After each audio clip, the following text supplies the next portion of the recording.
What's up, y'all? It's Donnie, Duright, and this is the next episode of Too Much for Brunch. What is going on? Like each and every episode, what we do is grab our cocktails and we take a sip. So, girls, get your glasses. What's up? Get your glasses and let's tap them. Let's go. Drink your tea, drink your mug, drink your cocktail, drink your Hennessy, drink your mimosa, drink your Bloody Mary. Whatever you got, let's take a sip. And if you're actually eating breakfast, a bitch is hungry, so list what you're eating for breakfast so I can see what you're eating. It might inspire me to fix myself something to eat. So if you notice, I was carrying a tea mug. I am drinking some hot tea because I'm very congested. If you're in the New York City area or like familiar with the area or in like Pennsylvania, DC, those close cities, our weather here in New York has been really up and down. It's been rainy, it's been wet, it's been hot, it's been cold. Like a bitch don't know what shoes to wear. Like I'm the girl that goes to work with like fabulous shoes every single day. But I can't wear my cute shoes because it's gonna get wet. Like, don't you hate that shit? Like, I hate when the weather throws me off because like I have my outfit coordinated the night before, and I think I told you this before, but like I wear what I dream about at night. So like each night I have an outfit in my dream.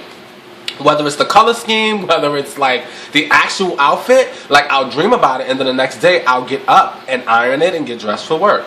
But these days have been throwing me off. So like my equilibrium, this like, what is it called? The retrograde is in Mercury or whatever the fuck it is. It's been throwing me off and my look has been a mess.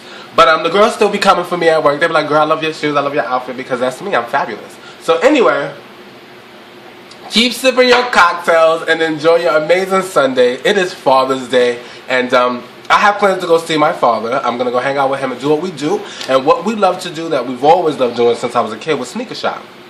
You would think that because my father is my dad, like we wouldn't be having that kind of thing in common, but we wear the same size shoe, so we always like to buy the same kind of stuff, and it's very easy for me to go shopping for him because he and I have a very similar taste when it comes to like sneakers. He's a little bit, as he's getting a little older though, he's calming down, which is mad whack, because like I want him to like wear the flashy shoes with a little bedazzle, a little little out on it, but he don't be trying to hear that. He just wants some regular Nikes. So I'm probably gonna do that with him today. Go shopping for some sneakers and hang out with him. And we're gonna like hang out with my mother and make her cook for us because that's what happens. But yeah, so that's what I'm gonna do for Father's Day. But let's just do this. Like everybody, I want everybody to come into the camera. Like everybody lean in and listen. Y'all saw that forehead? Girl, look at that forehead. She's mad big though. Y'all jealous of my forehead though. Don't front. Look at this haircut. It's mega fleeky. I just did it earlier today so I could look good for y'all.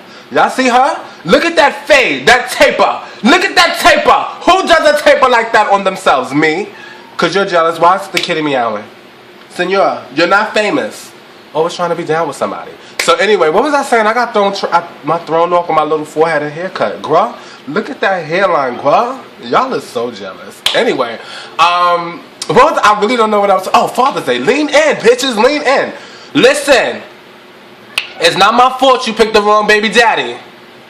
So let's not be bitter all over social media today and let the dads who actually are doing things for their kids be celebrated, okay? I don't want to hear shout outs to the single mothers. Y'all had y'all day and y'all doing y'all job. Plain and simple. You're doing what you're supposed to do, and we commend you for taking on both roles. But let the men who actually are doing what they should be doing as father figures, whether they're actually biological dads, whether it's an uncle or a really close friend or a godfather, let them celebrate the day of helping you with your child or raising a child on their own. There's a lot of single dads out here who get no recognition at all. So let this day be about them and not about how you mad about that nigga who not paying child support, who is probably giving you money on the low ski, who is actually you on welfare and they paying your bills anyway, and he got to pay the welfare back because you on welfare for the kid and he working, so they got to dock his check. So let's not pretend like he's not there. He may not be there physically, but let the men who are there, who are raising their children, celebrate this amazing day. So that's what I want to say about Father's Day. I hope you can relate. If you don't, I don't really care. I just know that y'all better stop doing that shit all over my Instagram. Anyway, few things happened in the last month or so since I posted the last episode. As you know, I work in education, and then I've been graduating my students and been working really hard with that. So I've been super busy, but it's winding down because the school year is almost over, and I'm on my way out of New York City again because I need to go on vacation. Y'all girls be draining me. Like, not y'all per se, my Durights, but just the girls in general. Friday I came home from work and I was so exhausted. Like, mentally I just was like, I was tapped the fuck out, bitch. I was like, I walked in, I took my cute little what are these shoes? They some cute shoes. They tan. I should get up and find them for you. They these cute loafers, but anyway, I took them off and immediately just felt super overwhelmed as I walked through my house and like did my routine, put my keys on the bar, take my shirt off, hang it on my desk chair. Like, it just was overwhelming for me to think about like how blessed I am, how fortunate I am, why people are just being murdered and things are just not working for other people. Now, I know I can't put the weight of the world on my shoulders, but sometimes it's extremely difficult to know that there's so many people struggling. And me, I've done so many terrible things. Like, I've not been an angel. I've not been a saint. And why me? Why am I still here? Why am I still doing all the amazing things that I'm doing and being blessed with all these things that I'm being blessed with, while there's people who have done better things than I have who are being gunned down in church? And I'm assuming that, I'm not saying that these people are better than me because I don't know them, but what I'm saying is there are people in the world who have done great things for other people who are just being taken out of here. People who ain't never died is dying, girl. People who died, people dying that ain't never died before. It's been super exhausting, and I posted it on Twitter and Facebook, and of course everybody chewed me up like, Donnie, don't be like that, you need to count your blessings, blah, blah, blah. Ain't nobody be trying to hear that. Like, I just be feeling away sometimes, and it's okay for me to feel away. So yeah, I was really overwhelmed this Friday, and I spent the weekend home, relaxing, and you know, trying to see what's up with Bae, trying to see what's good with a little Bae situation. Because the girl is still single. Like, what's really illy? Like, all these people talk about how cute I am, but ain't nobody trying to holler. So, like, what's up? Y'all know how to reach me. DonnieDuright@gmail.com. Stop playing. Y'all got my Twitter and my Instagram. Like, why is y'all fronting on me? All this brownness? Y'all better stop playing. If I end up getting married and you be sad. Like, could you stop? Anyway, so we're going to jump into some relationship advice because I'll go on a tangent for on and on about nothingness. But again, I do appreciate you guys reaching out to me and reminding me to post my episodes because you miss me, because I miss you. I do be missing y'all. Like, low key, I really wish that things were a little different in terms of like my time. I wish I had more time to kind of be the Donnie that I used to be in terms of like shooting parodies and coming on with Too Much for Brunch. But as the summer approaches, I'll have a little bit more time because I don't have to work as much. So hopefully I'm back at you with the things that you really love. Not only do you like to hear me talk about my life personally, but you enjoy the lives that I create with the characters that we've created together on this platform. I'm currently trying to get into grad school, so come the end of the summer, I plan to be in a full program as a full master's student. So Donnie is trying to do big things. I'm trying to grow up. Like, I'm going to let my facial hair grow out because I'm tired of looking like I'm the same Donnie from 2012, 2010, 2002. Like, I'm ready to grow some hair, bitch, and look like a grown-ass man, look like somebody's father. You know, because ain't nothing wrong with a little daddy dick. Like, the girls love a little daddy dick. That's why they be dating older. So I'm trying to give a little, like, low-key facial hair, bitch, because I'm trying to give the girl a long dickum style daddy. Like, stop playing. Like, pay their bill. They think I'm going to pay their rent instead of bill. Stop playing. Anyway, so we're going to get into some relationship advice. And in the spirit of Father's Day, we're going to do something. And the relationship advice is called family. And I appreciate that you guys are sending me other types of questions or wanting advice about other things other than boyfriend troubles or girlfriend troubles or if he gay or not. So I'm going to read this email like we usually do. And then I'm going to give you guys what I think is going on in the situation. And then you can write in the comment how you feel about it, because I'm sure we are a family, we are the Duright Nation, and we all kind of vibe with each other. So, here we go. I know a lot of your advice stems from relationships or romance, but I wanted to reach out to you for advice based on family. As of now, my mother and I do not have the best relationship. I'm in my early 20s, currently living with my father because of past incidents regarding my mother's husband, breaking into my room, stealing from me, invading my privacy. It really placed a dent on my relationship to grow with her. I've had past conversations with her about everything bothering me, and she's always brushing me off saying, I know, or my husband isn't around all the time. I only visit her when he's not around, but for the last couple months, she intentionally tells me he's not there, but when I stop by, he is. She disrespects me by lashing out if I don't call or visit her, but she knows how I feel. I also believe he's contributing to her drug use, and I can't stand to see her go down the drain, especially knowing her past with drugs and relapsing. My mother is seriously going through something after my aunt and grandmother passed within the last couple years, and I want to help her, but I can't deal with the disrespect. and I'm not devaluing my growth as an adult either. How would you handle the situation? So, that's a pretty tough situation to deal with. And your feelings clearly are very valid in terms of not wanting to be disrespected. Excuse me. But like I started my video this episode when I talked about how I felt on Friday about putting the world on my shoulder and being overwhelmed by things, I will have to tell you that your mother's demons are her own, and you have to let her deal with her demons. I know it's going to be very, very difficult to allow her, or not even allow her, because it's going to happen whether you want it to or not. Your mother's going to use drugs whether you want her to or not. You can cry, you can plead, you can be on that damn show Intervention and try to do all those things, write her letters, tell her mommy, don't do that, you're hurting my feelings. It's not going to stop her from doing what she wants to do, because that's your mother's issues and that's your mother's baggage. Now, couple things. Because you know how I get when I start talking about relationship advice, I like to give you a little bit of me so that way you understand my perspective. So, all of my life, my parents grew up in the 80s. And if you know the 80s, anything about New York City in the 80s, drugs was pathing, like, drugs was lit. Everybody was doing some kind of something. Coke, crack, dope. I mean, everybody was doing something. So my family had some demons themselves. They have secrets, right? And for a very, very long time, my mother used to tell us when we were growing up, what happens in 5C stays in 5C. And I carry that with me my entire life. And even to this day, there's certain things that I just won't say around other people, because I know, although it's not my secret to bear, there's certain things I just don't want people to know about my parents.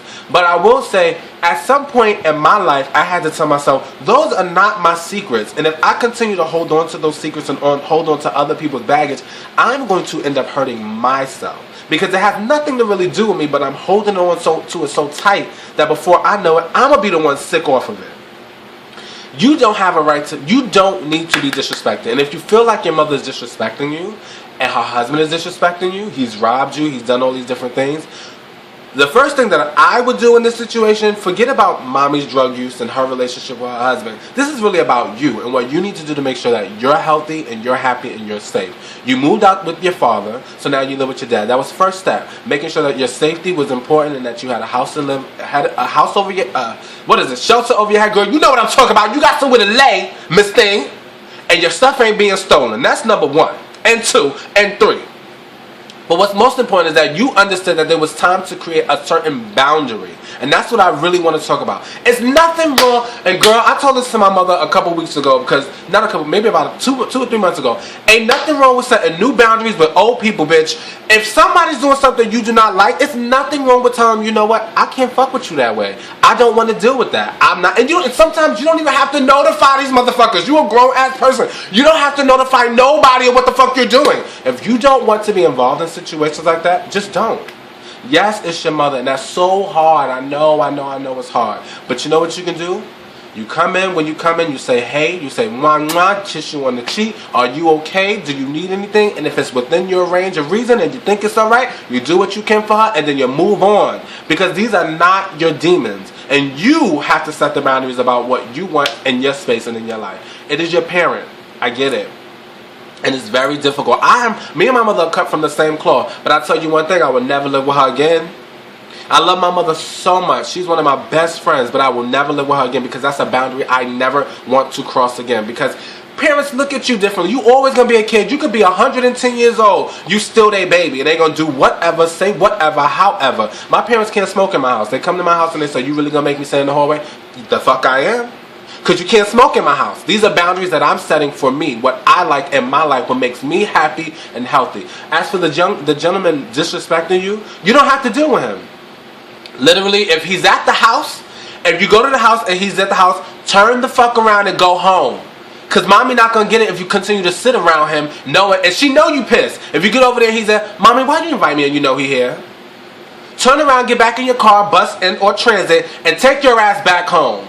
You don't have to deal with that kind of shit. You sound like you're an adult. I don't know how old you are, but at this point you said you are. You don't want to devalue yourself as a growing adult. So then you have to start setting boundaries with what you want and who you want in your life and how you want them to treat you. If you allow them to do and say whatever they want to you, whenever they want to you, they're going to continue to do those things. I'm not going to lie. When I came out to my parents, It was a little difficult because I was a little young, but when I turned around 18 or 19, I got into a huge fight with my father, like an actual physical altercation with my father. And my mother asked me to leave the house. And she didn't care where I was going. She didn't care what I was going to do next. She just knew that she needed to set a boundary or set an example for my behavior. And I never looked back. You know, I moved back in when I moved back to New York, as you guys remember. But for me, that taught me that people are going to be who they're going to be. People are going to want what they want. And it don't really matter what you want from them. You have to determine what you want for you. And this is, if you allow these kind of things to happen with your mom, this is going to happen with somebody else you love. This might happen with your husband. This might happen with your kids. You have to learn to set boundaries with people. And there's nothing wrong with cutting some people out of your life. I'm not saying stop talking to your mother, because that's going to be really difficult. You only get one of those people. You only get one mom, and you only get one biological father, one biological mother. But there's other people coming to your life who give you that maternal feeling. But your mom is your mom, and you want her to be somebody that she's not. You want her to be clean. You don't want her to relapse. You don't want her to be any of those things, but that's not really your choice. These are choices that your mother's making. And it sounds like because of the death of your aunt and your grandma, mom is a little off, and she's a little depressed, and she's a little sad, or maybe she's coping by drugs, or maybe the only relationship she has that she feel like is worth anything is the one with her husband, because now people are dying, and, you know, she might feel a little alone. These are not your issues. Now, you can also say to mom, maybe, mom, we can do some group counseling. I know that's very white woman of me, and a lot of people don't believe in counseling, but I wholeheartedly believe in sitting your ass down and talking to a counselor. If you could write me a note and have some stranger sit on a video and talk to you about your shit, you can sit across the table from somebody, a professional. I am a professional, but a professional licensed LCMSW type person to give you some real solid advice with your mom. If mom doesn't want to do that, girl, you got to do what's for you. If mommy want to do her drugs, mommy got to do her drugs. And it's going to suck. But you can't stop her. You don't even live there. Your presence is not going to stop her from getting high. It's not. Mommy going to relapse whenever mommy want to relapse. And you can't blame him. This ain't no Whitney and Bobby situation. Mommy get high because mommy want to get high. And she just got a partner to get high with her. That's it. So you gotta set the boundaries for yourself. If that's not the kind of people you want in your life, you have to love it from a distance. And it's gonna hurt and it's gonna suck a little while, but you'll get used to it because you'll be healthier and you'll be happier. So that's what I would say about that. That was a little long-winded, but you guys know what the dealio is. I thought this video was gonna be a half hour, but girl, it's not, girl. She finna go eat. I'm finna go eat some food. I'm gonna go see my daddy. I'm gonna go buy him some sneakers, and he gonna drain me because he gonna want some money too. These girls be thinking I'm rich. Let me tell you something. I used to read all the time that people say that black gay men in general have like all this disposable income. And I really think that people believe that I'm just sitting here because I ain't got no kids and I live in this place and I buy furniture and I go on trips, that I have all this money just laying the fuck around. No, I budget. I budget my coin. I literally budget my coin. I budget my coin. I have a budget, a spreadsheet. This is what money I got this month. This is the bills I got this month. This is what I'm going to save for leisure. This is what I'm going to save for emergencies, bitch. Stop thinking I got all this money. Could we do another relationship advice question? Let me see what she could do. Since we got, 18 minutes? Let's look. Nah, girl, his is too long, girl. We're gonna give yours next episode, bitch, because you trying to OD. Y'all be sending me like 30-page emails. Wow. Listen, this is Donnie Duright, and this is another episode of Too Much for Brunch. I love you guys. What's tea? Like, please let me know what's going on with you. Let me know what you want to hear, what you want to talk about. Yeah, hit me up. I'm over here looking chocolate, and y'all probably looking lit too. Post some pictures. Tag me in some pictures so I can see what y'all looking like. So I can follow y'all back. If I'm not following you on Instagram, Twitter, or one of those whatevers, y'all let a bitch know so she will follow you back. Like my fan page on Facebook, Donnie Duright. Oh, and if you want relationship advice or you just want to talk to me, reach out, just say, what up, girl? My email is donnieduright@gmail.com. DONNIEDURIGHT. And on your way, if you stop by and you see those lace eyebrows, can you send a bitch one of those in the care package? Because, girl, her eyebrows are still... I even tried to use that pencil to make them look a little thicker, but they just still be just looking thin. Mad bald-headed. I'm mad bald-faced. No hairline, no eyebrows. But I'm gonna have that. I'm gonna look fleeky. Look, I'm gonna have it like this. Y'all see it? It's gonna go like this, like that. And y'all gonna be like, "Damn, daddy." And I'm like, "What's up? What's up?" All right, guys. I love you. Big hugs and hair flips. Tune into the next episode of Too Much for Brunch in a couple weeks. It will not be next week. It may be next week. I don't know. But it might be in a couple weeks. I love you. Big hugs and hair flips. Peace out. Grah.